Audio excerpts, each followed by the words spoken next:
Čempionu līga, Latvijas komanda izbraukuma spēlē. Citas virslīgas komandas ikdienā saskaras ar dažādas kvalitātes laukumiem. Arī mākslīgiem laukumiem ir tādas, principā, viena izmaiņa ir tāda, ka Ķigurs šoreiz sāks uz rezervis uz soli. Ikaunieks arī, ka kādā epizodē nav apmierināts ar lēmumu no tiesas, ir jāspēlē šeit līdz svilpei.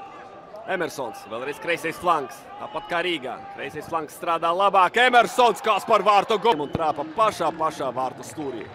Ko tu pret tādu futbolistu pasāksi? Kosgrovs aizsardzībā bez cerībām. Un atsīgs sitiens. Nevis īsti neizlēca, bet vispār neizlēca. Parāvās mazliet bumbas virzienā, bet saprata, ka velti. Tur būs jāķer tikai baloži, nevis bumbas, bet un vienalga, ļaut arī pretiniekiem papriecāties par neizšķirtu spēlē. Nekādā gadījumā, ja jau esam nonākuši vadībā, un tagad Lemaičam jāgūst vārtī 2-0.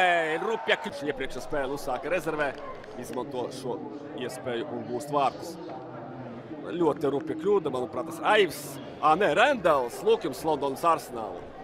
Rendels nesapratās ar centra aizsargu. Rendelam un Doneliem pārpratums, kurš beidzas ar Darko Lemaiču vieglu summā 3-0, RFS 5-0, kopā, ja liekam Audu un RFS 8-0.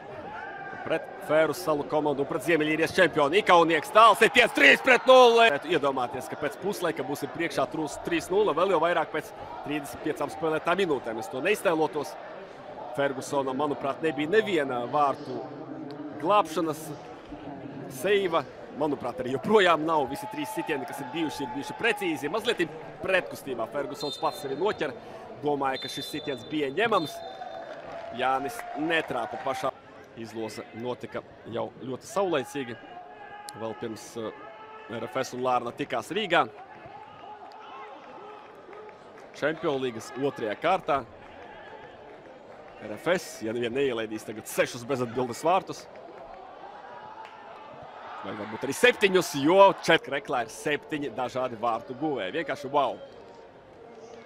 Pirmajā spēlē izcēlās Mārtiņš Ķigurs, kurš uz rezervistu soliņa. Daniels Balodis, atceraties pēc stūra sitiena, un Stefans Paničs ar brīvsitienu.